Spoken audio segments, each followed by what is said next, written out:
नमस्कार दोस्तों, आप सभी का एक बार फिर से वेलकम है मेरे यूट्यूब चैनल पे। ठीक है, तो आज मैं बात करने वाला हूँ ना उस स्टॉक्स के बारे में जिस स्टॉक्स पे स्टॉक स्प्लिट्स होने के बाद से ही उसमें अभी तक हम लोगों को तेज़ी देखने को नहीं मिली। मतलब वो ओवरऑल अगर आप देखोगे ना तो 50% स्टॉक्स जो है वो स्टॉक्स अभी अप है, लेकिन अगर आप यहाँ पे देखोगे तो वो स्टॉक्स जब 1000 रुपये में था और 1000 रुपये के बाद में जब उसका स्प्लिट किया गया था तो उसके बाद से स्टॉक्स आप लगभग देखोगे ना तो वहाँ पे रुक गया था। तो मैं बात करूंगा उसी स्टॉक्स के बारे में, और आज सभी लोग आप लोग इस वीडियो को एंड तक देखना ताकि आपको अच्छे से समझ में आ।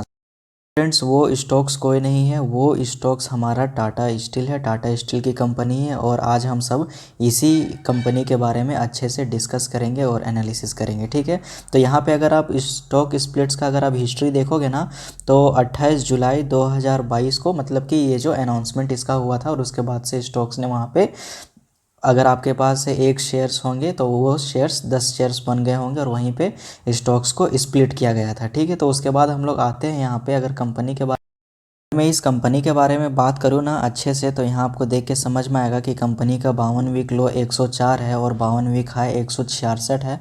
तो ऑलमोस्ट मैं यहाँ पे ये मान के चलूँगा कि कंपनी जो है अभी वो 60% अप में है। मतलब लोगों को यहाँ पे ये लग रहा था कि अब कंपनी में तेज़ी देखने को नहीं मिलेगी, लेकिन नहीं भाई साहब, तेज़ी बिल्कुल आई है और अच्छी खासी तेज़ी आई है। अगर आप शेयर मार्केट से एक साल में 20 से 30-40% का भी रिटर्न जनरेट कर रहे हो ना तो आप एक अच्छा खासा इन्वेस्टर हो, ये आप मान के चलो। ठीक है, अगर मैं इसका एनालिस्ट इस्टीमेट करूंगा ना तो 81% जो है वो अभी बाइंग कैटेगरी में है और मात्र 15% लोगों ने इसे होल्ड करके रखा है और सिर्फ 4% लोग ऐसे हैं जो इसे बेचना चाहते हैं।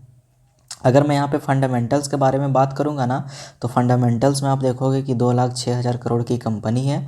मानता हूँ कि अर्निंग पर शेयर वो थोड़ा अभी घटा है, -2.68 में चल रहा है। डेब्ट टू इक्विटी अगर आप देखोगे तो उतना भी ज़्यादा नहीं है, मतलब 1.01। अच्छी बात है। फेस वैल्यू 1, चलो अच्छी बात है। उसके बाद अगर आप यहाँ पे फाइनेंशियल्स के बारे में अगर आप देखोगे ना तो वो मैं अच्छे से बताऊँगा। रेवेन्यू अगर आप देखोगे 2020 से लेकर 2023 तक, तो रेवेन्यू ओवरऑल यहाँ पे क्या हुआ ना कि 2019 से 2020 में घटा था, 2020 से 2021 में क्या हुआ, रेवेन्यू बढ़ा था। अच्छी बात है। स्टॉक्स में तेज़ी भी देखने को मिली थी। उसके बाद 2022 में स्टॉक स्प्लिट्स हुआ और 2023 में आप नतीजा देख सकते हो कि लगभग अगर आप देखोगे ना तो 400 पॉइंट जो है वो यहाँ पे घटा है हम लोगों का रेवेन्यू टाटा स्टील के शेयर में। उसके बाद अगर मैं यहाँ पे प्रॉफिट पे बात करूँगा तो प्रॉफिट पे आप देखोगे ना तो प्रॉफिट पे आपको ये देख के समझ में आएगा कि 2019 में इतना का, 2020 में इतना, 2021 में अच्छी तेज़ी जब इकोनॉमी खुला, 2022 में 41,000 करोड़ की, मतलब प्रॉफिट आप समझ सकते हो ना। 2023 में बिल्कुल कम। तो ये स्टॉक्स में चल क्या रहा है, मतलब अगर मैं स्टॉक्स को यहाँ पे देखूंगा ना तो स्टॉक्स फंडामेंटली स्ट्रॉन्ग है, बहुत ही बढ़िया स्टॉक्स है। स्टॉक्स में ओवर एंड ओवरऑल कोई बुराई नहीं है। अगर आप किसी टाटा की कंपनी में अगर आप निवेश कर रहे हो ना तो वहाँ एक एश्योरिटी आपको मिलती है कि कंपनी डूबेगी नहीं, और अगर बाय चांस फ्यूचर में भविष्य में ऐसा कुछ होगा भी तो आपके पैसे वहाँ पे सिक्योर हैं। मैं ये चीज़ वार्निंग दे देना चाहता हूँ कि ये कोई पर्सनल एडवाइस नहीं है कि आप बाई कर लो, मैं बस एजुकेशनल पर्पज़ के लिए वीडियो बना रहा हूँ। अगर आप यहाँ पे इस कंपनी का नेटवर्थ देखोगे ना तो नेटवर्थ में भी हम लोगों को कटौती देखने को मिली है। मतलब 3 क्वार्टर में चलो सही रहा हम लोगों का, 3 सालों में सही रहा, लेकिन 2022 में तो मत पूछो, मतलब लगातार दुगना अगर कहा जाए ना तो कम नहीं है। उसके बाद फिर यहाँ देखोगे तो फिर यहाँ घट गया। तो हम लोगों को अंदाज़ा ये यहाँ पे देखना चाहिए कि ठीक है, अगर आप लोग देखोगे तो 70,000, 76,000, 77,000, लेकिन यहाँ पे सीधा 1 लाख का आंकड़ा पार, और यहाँ पे होना चाहिए था 1,20,000 या 1.5 लाख पार होना चाहिए था। लेकिन ओवरऑल कंपनी का जो परफॉर्मेंस है वो यहाँ पे बढ़िया है। उसके बाद अगर हम लोग यहाँ पे शेयर होल्डिंग्स पैटर्न को देखेंगे ना तो शेयर होल्डिंग्स पैटर्न देख के हम लोगों को समझ में आएगा कि प्रोमोटर के पास बहुत कम हिस्सेदारी है, 33%। रिटेल्स के पास 26% का हिस्सेदारी है। अगर आप फॉरेन इंस्टीट्यूशंस को देखोगे तो उनके पास बहुत ही ज़्यादा, और अगर आप डोमेस्टिक के पास देखोगे तो 11%, और म्यूचुअल फंड्स के पास देखोगे तो 9%। यहाँ से मैं कह देना चाहता हूँ कि इस शेयर जो है वो सिक्योर एंड सेफ है। यहीं से हम लोगों को पता चल जाता है कि इन्वेस्टरों का इस शेयर्स में कितना भरोसा है यहाँ पे। ओके, अब अगर आप यहाँ पे देखोगे ना तो आपको ये समझ में आएगा अब कंपनी यहाँ पे ओवरऑल अच्छी कैसे बन जाती है, क्योंकि अगर आप यहाँ पे डिविडेंड हिस्ट्री देखोगे ना, तो डिविडेंड हिस्ट्री ही देख के आपको समझ में आ जाएगा कि कंपनी का जो मतलब कि आपको भले इक्विटी में रिटर्न्स मिले या ना मिले, डिविडेंड में आपको यहाँ पे अच्छा खासा अमाउंट देखने को मिल जाता है। ठीक है, 22 जून 2023 को जो डिविडेंड देखने को मिला था 3 रुपये 60 पैसा का, उसके बाद 51 रुपये का, उस टाइम स्टॉक्स में था भी 25 रुपये, 10 रुपये, 13 रुपये, 10 रुपये। अगर आप ओवरऑल देखोगे ना तो हिस्ट्री जो है वो बहुत बड़ी है यहाँ पे। ठीक है, मतलब कि आप समझ जाओ यहाँ पे हम लोगों को 2001 से डिविडेंड 2008, 2009, 10, 11, 12, 13, 14, 15, 16, 17, 18, 19, 20, 21, 22, 23, तो इतनी पुरानी, बहुत ही पुरानी कंपनी है ये। देश आज़ाद होने से पहले की कंपनी है ये। ठीक है, तो इसको आप कम मत समझो। तो जैसा कि आप सभी लोग यहाँ पे देख रहे हो ना, मैंने चार्ट इस कंपनी का ओपन करके यहाँ पे रख लिया है। 5 डे में देखोगे, 1 मंथ में देखोगे तो कंपनी का जो लगातार हम लोगों को प्रॉफिट देखने को मिला 7% का प्रॉफिट। 6 महीने में देखोगे तो 33% का रिटर्न। ईयर टू डेट देखोगे तो 17% का रिटर्न। 1 ईयर में देखोगे तो 57% का रिटर्न। 5 ईयर में देखोगे तो ऑलमोस्ट पैसे आपके 4 गुना हो गए। उसके बाद मैक्सिमम में अगर आप देखोगे तो 2772% का रिटर्न देखने को मिला है। और ओवरऑल अगर आप चार्ट देखोगे ना तो मेरे हिसाब से कंपनी जो है वो अच्छा परफॉर्म कर रही है। अब मैं यहाँ पे एक डीपली एनालिसिस ये करके बताना चाहता हूँ कि जो लॉन्ग टर्म होल्डिंग वाले इन्वेस्टर है ना, उनके लिए तो ये शेयर्स किसी हीरे से कम नहीं है। आप यहाँ पे देखो, ठीक है, 1999 में शेयर का प्राइस है 6 रुपया, तो 2004 में होना चाहिए ऑलमोस्ट 12 रुपया। ठीक है, 2002 अच्छे से देखना आप, 2004 में करूँगा यहाँ पे। 2004 में शेयर का प्राइस है 24 रुपया, मतलब कि आपके पे जो 1 लाख इन्वेस्टमेंट किया उसका 4 लाख बन गया। तो 2024 में यहाँ पे 24 रुपये है। अब मैं यहाँ पे ये देखूँगा कि 2009 में तो फिर ओवरऑल यहाँ पे 48 रुपये होने चाहिए। तो अब यहाँ पे ये देखो, अच्छे से देखना, 2008 में शेयर्स का प्राइस था 80 रुपये, लेकिन 2008 में आया था बबल क्रैश, आपको आ रहा होगा। लेकिन 2009 में भी शेयर प्राइस जो है वो यहाँ पे 64 रुपये आ जाता है। मतलब आप समझो तो पैसे यहाँ पे डबल। अब 2009 में 60 रुपये है, तो जाहिर सा बात है कि 2014 में 120 रुपये होने चाहिए। ठीक है, हम लोग उसका भी हिसाब लगा के देखते हैं। 2013 है ये, 2014 में लगभग कंपनी का शेयर प्राइस 50 है, क्योंकि उस टाइम क्या हुआ था, गवर्नमेंट चेंज हुई थी और बीजेपी की गवर्नमेंट बनी थी।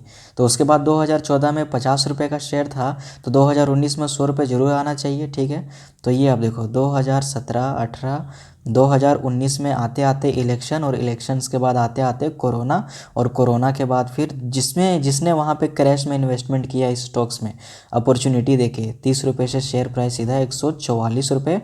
और आपको मालूम ही है स्टॉक स्प्लिट्स हुआ है, तो उसी के हिसाब से यहाँ पे डाटा शो हो रहा है। और उसके बाद कंप्लीट शेयर अभी बुलिश बना हुआ, मतलब ऑल टाइम हाई पे शेयर है। मैं इसे ये नहीं कहूँगा कि शेयर्स ऑल टाइम लो पे है, बहुत ही बढ़िया कंपनी है। अगर मैं यहाँ पे कंपेयर करूँगा ना, आप वो भाई बाद में, फाइनेंशियल पहले मैं देखूँगा।